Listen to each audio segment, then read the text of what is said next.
alla inoltrata primavera dell'anno successivo per portare a termine quella parte del programma dei cosiddetti prefabbricati che il commissario Zamberretta aveva affidato loro, circa 2000, nelle zone più impervie e in condizioni climatiche spaventose, dove le ditte civili non volevano andare. Io sono sicuro che tutti questi ex giovani di leva, quando saranno raggiunti dall'eco di questa giornata del ricordo, dovunque si siano, solleveranno la testa e diranno, forse con una punta di nostalgia per la gioventù trascorsa, ma con l'orgoglio dell'opera compiuta in Friuli, anche io c'ero. Grazie.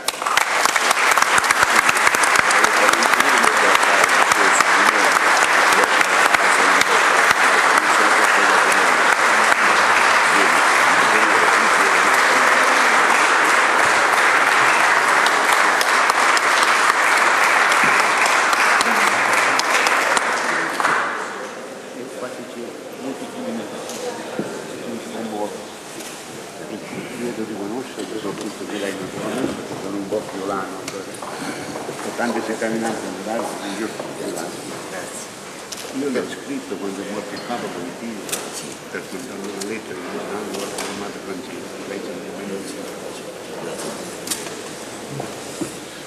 Bene, la parola ora al generale di Corpo d'Armata Ivan Resce, comandante delle truppe alpine. Potrebbe essere lui strano, mi ha mandato una paginetta, mi ha mandato...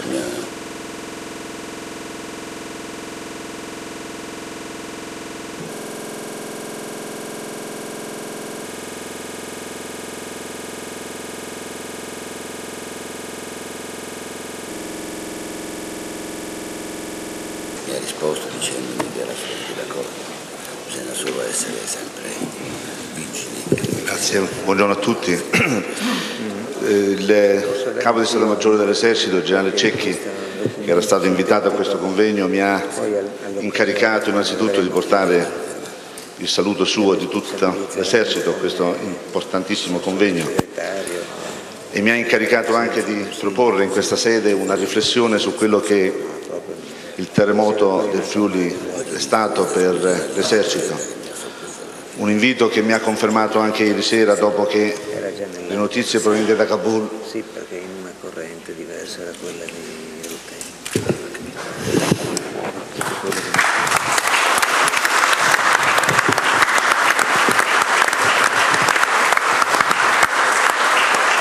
confermavano una tragicità che ha colpito le forze armate e i miei alpini in particolare. Insomma, io mi aiuterò un po' con delle diapositive che prego di far partire per ricordare innanzitutto che l'esercito italiano, che ha compiuto 145 anni l'altro ieri, è da sempre intervenuto nelle calamità naturali che hanno scosso le popolazioni della nostra penisola. E mentre scorrono alcune delle immagini che le ricordano, voglio sottolineare come all'epoca le Forze Armate e l'Esercito in particolare interveniva con gli assetti e con le dotazioni che erano state studiate e concepite per assolvere al compito primario delle Forze Armate, cioè quello della difesa della patria. E il terremoto del Friuli ha così rappresentato una svolta sotto il profilo delle procedure di impiego, ma soprattutto sotto il profilo dei mezzi tecnici adoperati. Per quanto riguarda le procedure di impiego, ricordo che nel 1978 viene varata la legge 382, meglio conosciuta come norme di principio sulla disciplina militare, che per la prima volta inseriva tra i compiti delle forze armate quello del concorso al bene della collettività in caso di calamità naturali. Allora questo tipo di concorso entrava a far parte ufficialmente della dottrina e quindi dell'addestramento delle nostre unità. E ricordo le moltissime esercitazioni che sviluppavamo in coordinamento con le istituzioni locali e anche con tante altre organizzazioni, che una conferma, come ha detto l'onorevole Zamberletti poco fa, che entrava nello spirito delle varie organizzazioni una esigenza di sviluppare il concetto della protezione civile. Sul piano tecnico la svolta è stata ancora più evidente. All'indomani del 6 maggio noi arrivammo qui in Friuli con i mezzi che erano stati concepiti, come detto, per la difesa della patria e che naturalmente privilegiavano quelle caratteristiche tecniche richieste in queste circostanze, quali la mobilità, la rusticità, la semplicità e anche la versatilità, a scapito di quelle che invece sono tipici mezzi da cantiere, cioè la potenza, la velocità e la capacità di carico. E noi in quell'epoca guardavamo con un po' di invidia ai mezzi che aveva il battaglione tedesco, anch'esso venuto qui, come ha ricordato l'onorevole Zamberletti, guardavamo con un po' di invidia ai loro mezzi. Però poi arriva la seconda fase del nostro intervento, quella che seguì la scossa del 15 settembre. Arrivarono allora quei mezzi che noi definimmo mezzi Zamberletti e che portavano quella scritta: questo mezzo è costato al popolo italiano X milioni, abbine cura.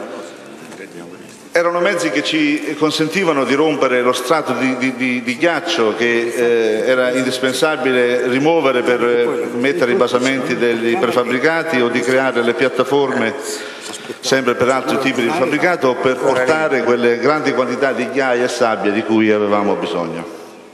Dunque è stato dopo il Friuli che per la prima volta viene inserita nel ciclo addestrativo delle forze armate l'attività di soccorso alle popolazioni colpite da calamità naturali, ed è stato allora che abbiamo sentito l'esigenza di incrementare le dotazioni e potenziare le dotazioni soprattutto dei reparti del genio. Quindi addestramento specifico di innovazioni sono state utilissime 4 anni dopo che, come è stato ricordato, è venuto il terremoto dell'Irpinia. In quella circostanza devo dire che ci trovammo a confrontarci con una situazione estremamente complessa per la vastità del territorio interessato, complessa per la compartimentazione delle aree.